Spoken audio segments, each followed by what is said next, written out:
Hi everyone, welcome back to the channel and welcome back to another reaction video. Today I'm going to be watching, reviewing, and reacting to Season 1, Episode 6 of Dark. So it's been a little bit of time since I watched the previous episode due to familial circumstances that some of you are aware of. If you're watching on YouTube, there probably isn't any delay, so don't worry about it. But I do apologize to those of you who are watching on Patreon and were kind of waiting, especially after how exciting episode 5 was. So a lot of things happened there, but the biggest, most massive revelation, kind of mind-blowing revelation, had to do with the fact that Mikkel, young Mikkel, who went back in time to the 80s, actually is Michael, Jonas's father, who we are told in the first episode had killed himself and left behind this rather cryptic note that wasn't supposed to be opened until the specific date and time that he, as Mikkel, traveled back in time. We later find out anyway. And that was with his mother, Jonas's grandmother, but somehow it is delivered to Jonas from the mysterious individual involved in all the time travel and the kidnapping of children. And so he now is aware of this information. He also had been aware that his father had been spending time investigating things in the caves where Mikkel himself, obviously, had disappeared. He'd drawn detailed maps of them, and Jonas had been investigating in those areas, so I'm very curious to see what's going to happen. And there was a pretty big mega kind of revelation about that in terms of his relationship with Martha also, because this technically means that Martha, who he loves and who loves him, and they seem to have this very strong connection, is actually his aunt. So I'm not sure what he's going to do about that, because is that something he's just going to come out and reveal to her? And if not, what, is he just going to start pulling away from her again after they just have seemingly reconciled? And of course, we still have everything going on with this mysterious Noah character and the disappearance of children, and so many things happening. But yes, so just wanted to briefly kind of mention all of that before jumping back into the series. But I am very excited to see where we're going from here. Oh yeah, and we also found out that Hannah's kind of insane, so there's that. Alright, so, episode 6. Let's get back into Dark. Here we go.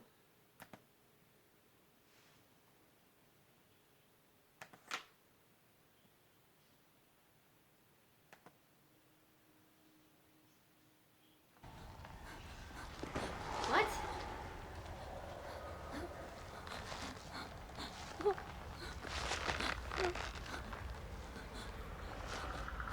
They tied her to a tree?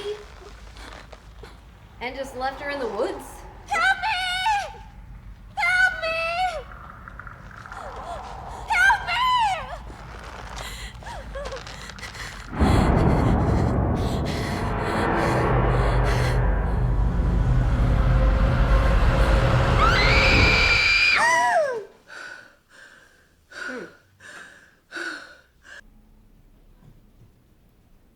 Mother. Yeah?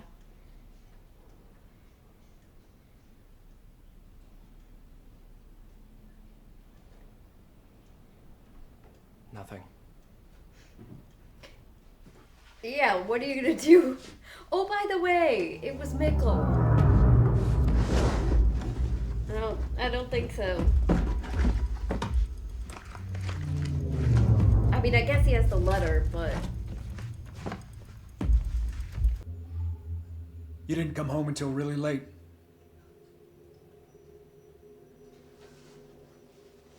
Mom kept staring at the clock the whole time. After a while, she started to pray. Very softly. But you weren't there. Where were you?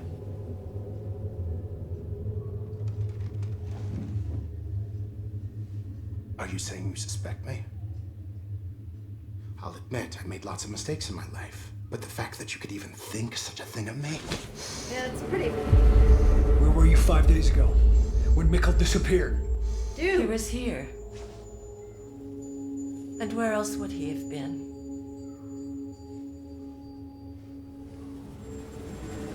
No, but he did go out.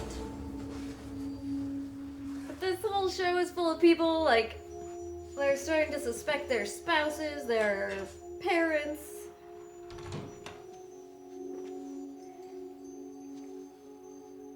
Okay, but can we go back a second? Because The way you two fought over these figures. what he said about the It was kid. Christmas Day.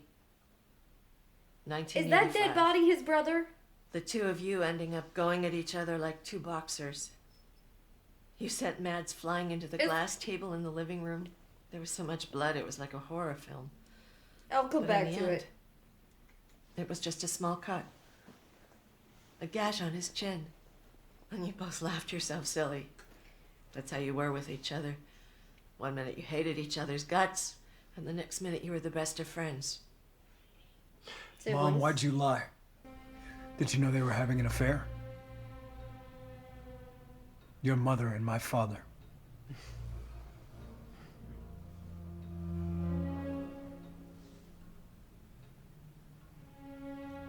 Mads was the only person I knew who never said a bad word about anyone. I wondered, of all of us, why him? It should have been you instead, I always felt, instead of someone that nice. But there's no justice in this world. And the really absurd thing is, it might be that Mads wouldn't have disappeared if you hadn't been there with Katarina. Mads knew I was afraid to walk home alone because you had me scared. Because of how you had terrorized me. Otherwise, he wouldn't have gone with me and been there in the forest. That whole thing never would have even happened. What happened in the forest that night was a game. A We were game. kids. We all made mistakes But you never back then. apologized to me for what you did. You just want to hear I'm sorry? You were the victim? Why, of course. Poor, innocent Regina. You're so self-centered it makes me sick. You told your drunken, good-for-nothing grandpa that I raped Katerina, you bitch. Oh no! That was Hannah. I accused you of rape?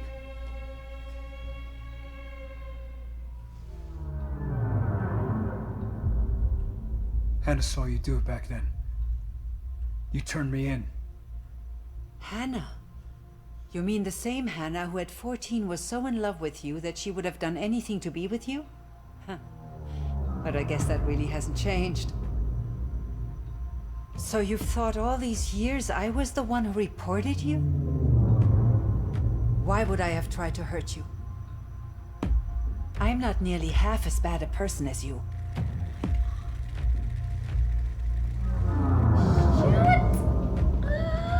Now he's gonna figure out that Hannah did that to him.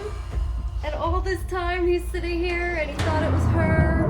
And she's just despising him because of what, like, he traumatized her in the woods. Wyndon police confirmed yesterday that the body of a child That has was been pretty found. brutal, though. They It's have your also fault stated the body your is brother not one of the disappeared. 3 children that are currently missing. Are the police failing us? And our children, are they safe?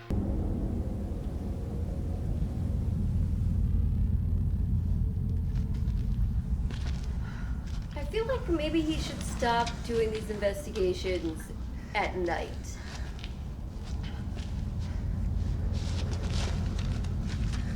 And alone.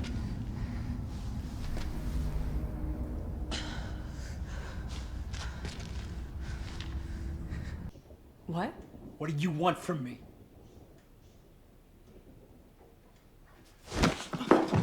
What It was the you fuck, in dude? 1986. You reported me, said I was a rapist. You're one sick fuck. Don't! You're hurting me. You trying to ruin me? Is it my family you want to wreck? Is that what you want? What do you want? You.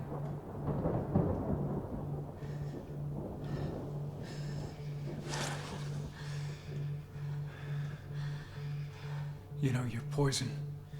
You act as sweet as honey, but it's just poison. How'd your husband put up with you for so long? No wonder he killed himself.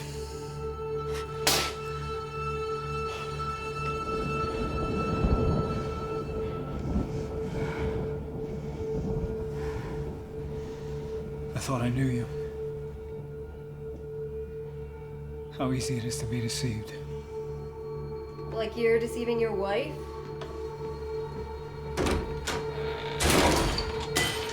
It always pisses me off when Now you surely have heard of her. people who are the assholes daughter doing of shitty Minos. things act condescending. You think you know her. She's Is she also an not asshole good and and pretty beautiful? crazy, clearly.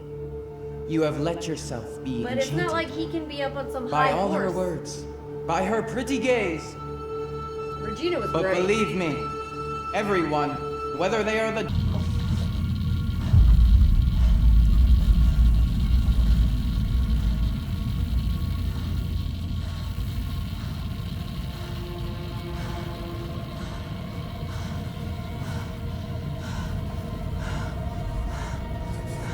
I now stand before you.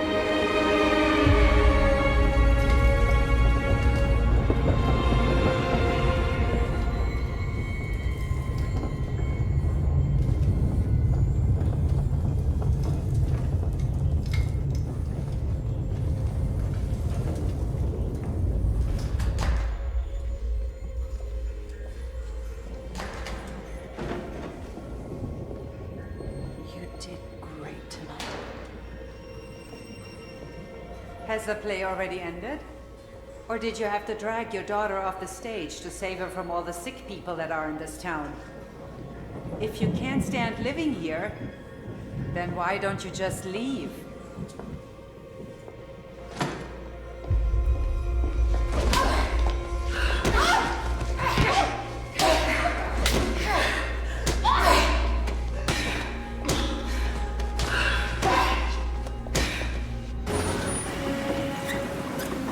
Can we give you a lift?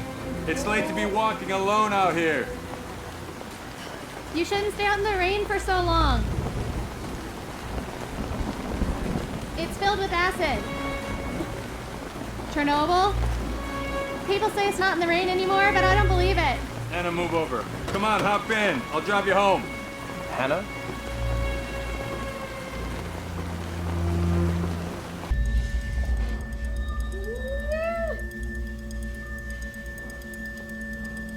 I called it, didn't I?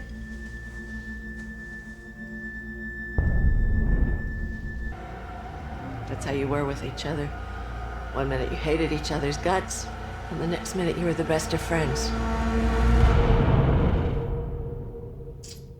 God. I knew it. Oh god, that's insane. But it makes sense, you know, it, Alright, so episode 6. Another pretty big revelation.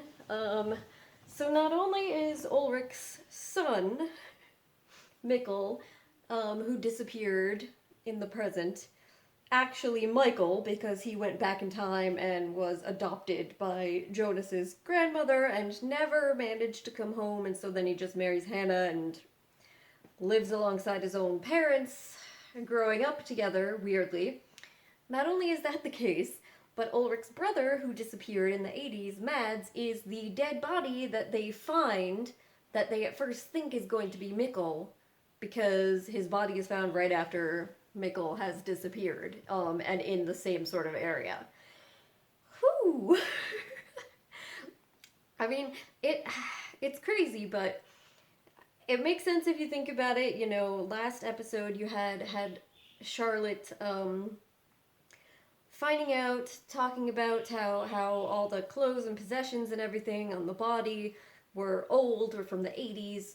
And, you know, they had all the old, like, stuff in 80s technology in the room where you see all the kids kind of being held before they're experimented on, so I was kind of more thinking at first that it could have to do with that, and then I had thought, well, maybe this kid actually traveled from a different time. Maybe they died in the past and their body just traveled, or they were part of the experiments and the experiments sent them to the future and they died, or whatever. But I didn't make the connection of who specifically it was. But it's really interesting to think about what Ulrich is going to do with this information. I mean, how is he possibly going to process the idea that, hey, my brother who disappeared, 33 years ago? Oh, his body, and it's still the body of a child, is now here and reappeared right after my son disappeared in extremely similar and strange circumstances.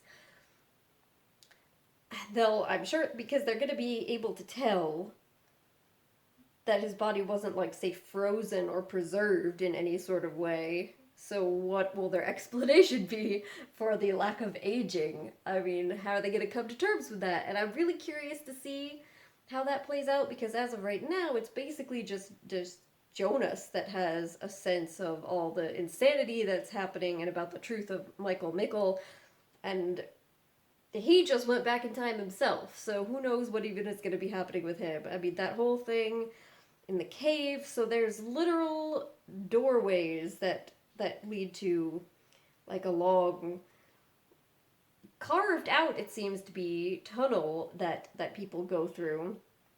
And I'm also super curious about the fact that, okay, Ulrich's father and also Charlotte's husband have this little book with them with all these different dates and times where I assume are corresponding to people traveling through time.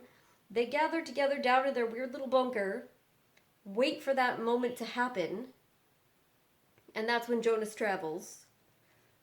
So they certainly have a sense that something is going on involving this sort of time cycle and people moving through time.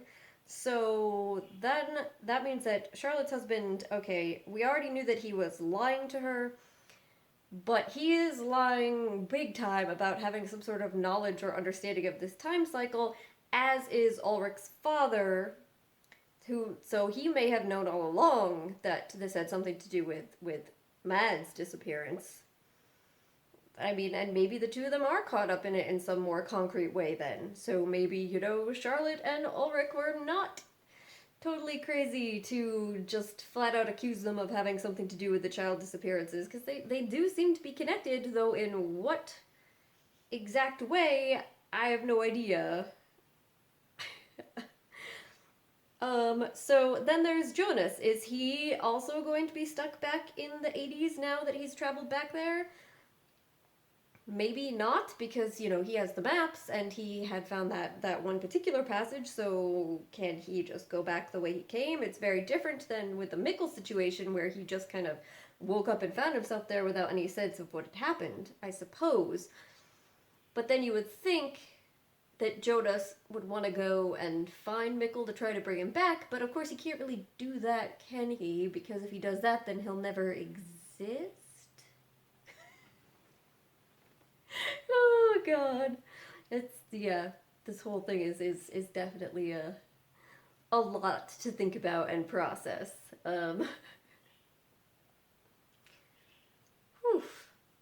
There were some interesting just interpersonal things that were happening too, the whole situation with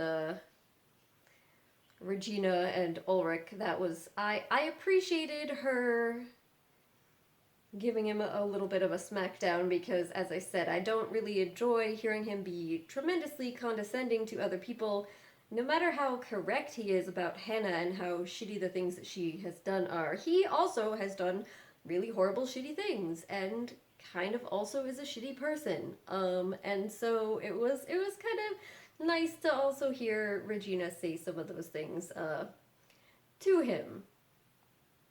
At the same time, you see how that backfired pretty badly with Katarina, and then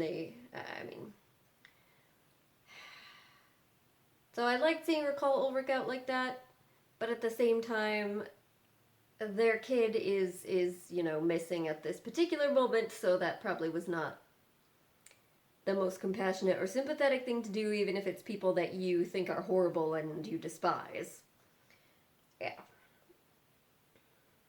But also in the interpersonal things, I think it was interesting where we got to see, with Martha and a lot of what she was saying about family and not knowing parents and all of that. And that seems to be kind of an interesting theme that maybe is running through the underlying story overall about not knowing, about the inner lives or personal lives of people that you may be very close to, And in a dramatic situation like this, that can have very disastrous consequences.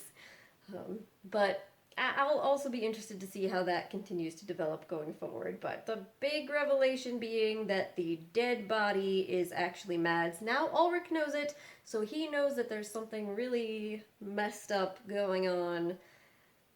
And it's not just Jonas that knows, though they don't really, have the same pieces of information.